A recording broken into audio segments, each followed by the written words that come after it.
अस्सलाम वालेकुम दोस्तों, आज का हमारा टॉपिक है क्या हम 6 पी टाइप सोलर पैनल्स के साथ 6 N type solar panels parallel में लगा सकते हैं या नहीं लगा सकते।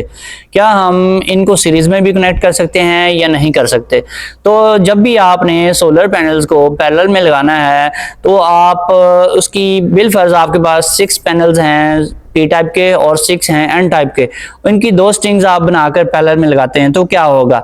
अगर तो दोनों के वोल्टेज सेम हैं और एम्पेयर्स में डिफरेंस है तो फिर कुछ भी नहीं होगा, इसमें कोई टेंशन वाली बात नहीं है। आपका सिस्टम बहुत अच्छे तरीके से चलेगा, आपको मैक्सिमम परफॉर्मेंस मिलेगी जितनी मिलनी चाहिए। लेकिन आपने एक चीज का हमेशा ख्याल रखना है, जो आजकल सोलर पैनल्स नई टेक्नोलॉजी के आ रहे हैं उनके वोल्टेज काफी ज्यादा होते हैं। वोल्टेज काफी ज्यादा होने की वजह से प्रॉब्लम ये आती है कि आपने जो एक स्ट्रिंग बनाई होती है उसके वोल्टेज हाई हैं और एक के वोल्टेज लो हैं, तो आपका जो इन्वर्टर है हाई वोल्टेज को प्रेफर करता है, हाई वोल्टेज की स्ट्रिंग को ही वो स्टार्ट में यूज करेगा। थोड़े बहुत लोड के ऊपर आपकी हाई वोल्टेज की स्ट्रिंग ही काम करेगी। लो वोल्टेज की जो स्ट्रिंग है उसके साथ आप क्लैम मीटर लगाएंगे तो वहां एम्पेयर बहुत कम आ रहे होंगे। तो जो आपकी हाई वोल्टेज की स्ट्रिंग है वहां पे जब आप क्लैम मीटर लगाएंगे वहां पे एम्पेयर ज्यादा आ रहे होंगे। तो इसमें आप ये कोशिश किया करें कि दोनों स्ट्रिंग्स के वोल्टेज सेम होने चाहिए। चाहे आप एक स्ट्रिंग पी टाइप की लगाएं चाहे एन टाइप की लगाएं, चाहे दोनों आप पी टाइप की लगाएं, इससे कोई भी फर्क नहीं पड़ता। फर्क हमेशा तभी पड़ता है जब दोनों स्ट्रिंग्स के वोल्टेज सेम नहीं होते। तो कोशिश करेंगे दोनों स्ट्रिंग्स के वोल्टेज अप्रोक्सीमेटली सेम होने चाहिए। 10-20 वोल्ट का अगर डिफरेंस आ भी जाए तो इससे कोई बड़ा फर्क नहीं पड़ता और आपका सिस्टम सही तरीके से चलता है। और आप अगर सीरीज में लगाना चाहते हैं, एक स्ट्रिंग बनाना चाहते हैं तो फिर क्या होगा।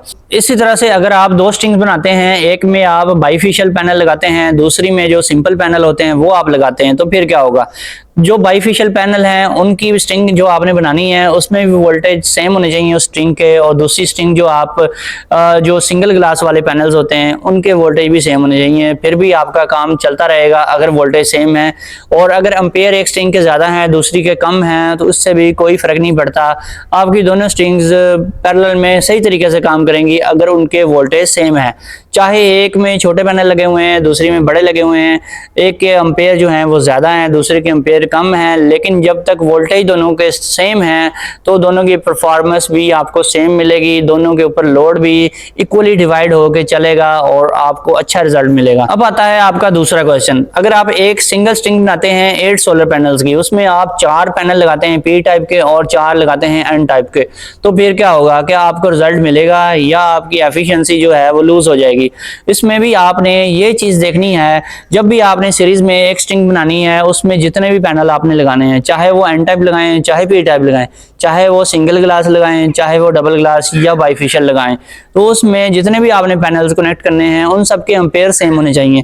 अगर एम्पेयर में थोड़ा बहुत डिफरेंस आया तो फिर भी काम चल जाएगा। अगर 13 एम्पेयर का एक पैनल है दूसरा आप 14 एम्पेयर का लगा लेते हैं उसमें भी कोई हर्ज नहीं है, एफिशिएंसी आपको बिल्कुल सही मिलेगी, बिल्कुल परफेक्टली वो चलेंगे और सारे पैनल्स अपनी पूरी जो परफॉर्मेंस है आपको सही तरीके से देंगे। लेकिन अगर आप कुछ ऐसे पैनल्स यूज करते हैं इस स्ट्रिंग में जिनके एम्पेयर्स थोड़े हैं और दूसरे पैनल्स के एम्पेयर्स ज्यादा हैं, तो फिर जो आपको ओवरऑल रिजल्ट मिलेगा वो कम एम्पेयर्स वाले पैनल्स की सूरत में मिलेगा। यानी कि ओवरऑल जो आपकी स्ट्रिंग है वो ज्यादा एम्पेयर प्रोवाइड नहीं करेगी, वो आपको थोड़े एम्पेयर ही प्रोवाइड कर रही होगी। इसलिए कोशिश करें जब भी एक स्ट्रिंग में उनको यूज करें तो एम्पेयर्स देखा करें, फिर उनके वोल्टेज नहीं आपने देखने। जब आपने लगानी ही एक स्ट्रिंग है उसमें चाहे एक पैनल आपका कम वोल्टेज वाला है दूसरा ज्यादा वोल्टेज वाला है, तो फिर भी काम बेहतरीन तरीके से चलेगा, सारे पैनल्स आपके सही काम करेंगे। अगर आपके पैनल्स में एम्पेयर का डिफरेंस आया तो फिर आपकी परफॉर्मेंस लाजमी कम हो जाएगी। इसलिए जब भी एक स्ट्रिंग में लगाने हैं चाहे बाइफेशियल लगाएं, चाहे 4 पैनल बाइफेशियल के लगा लें, 4 आप दूसरे लगा लें, चाहे आप 4 एन टाइप लगा लें 4 पी टाइप लगा लें, तो आपको रिजल्ट में कोई भी मसला नहीं आएगा जब तक उनमें एम्पेयर्स सेम है। सेम एम्पेयर्स होंगे तो आपको परफॉर्मेंस मैक्सिमम मिलेगी। अगर वोल्टेज उनके कम ज्यादा भी होते हैं, काफी ज्यादा भी डिफरेंस है, एक पैनल के वोल्टेज आप बिलफर्ज 45 वोल्ट वाला लगाते हैं, दूसरा आप लगा लेते हैं जो कि आजकल आ रहे हैं 52 वोल्ट वाले, वो भी लगा लेते हैं, तो फिर भी कोई फर्क नहीं पड़ेगा। जब तक उनके एम्पेयर्स सेम है तब तक आपको मैक्सिमम परफॉर्मेंस मिलेगी। अगर उनके एम्पेयर्स में डिफरेंस है तो आपको परफॉर्मेंस पूरी कभी भी नहीं मिलेगी। अब आते हैं हम उन लोगों की तरफ जिनको रिजल्ट सही नहीं मिलता, जिन्होंने डिफरेंट टाइप्स के पैनल लगाए होते हैं, उनमें उन्होंने अम्पेयर्स वगैरह का ख्याल रखा होता है, सब पैनल्स के अम्पेयर सही होते हैं, एक स्ट्रिंग में उन्होंने यूज़ किए होते हैं, तो उनको रिजल्ट पूरा इसलिए नहीं मिलता कि जो उनके कुछ पैनल्स हैं वो बगैर डॉक्यूमेंट्स वाले हैं और कुछ जो हैं वो डॉक्यूमेंटेड पैनल्स हैं, और जो उनके बगैर डॉक्यूमेंट्स के पैनल उन्होंने लगाए हुए हैं उनका रिजल्ट वैसे ही कम होता है। जैसा कि आपको पता है जो डॉक्यूमेंटेड पैनल होते हैं उनकी एफिशिएंसी बहुत ज़्यादा होती है। आजकल जो पैनल्स आ रहे हैं उनकी 80 to 90% भी एफिशिएंसी मिल रही है, 85% तो ईजिली मिल जाती है, और जो पुराने पैनल थे जो नॉन डॉक्यूमेंट्स थे वो 70% या 75% तक एफिशिएंसी देते हैं, इससे ऊपर वो जाते नहीं हैं।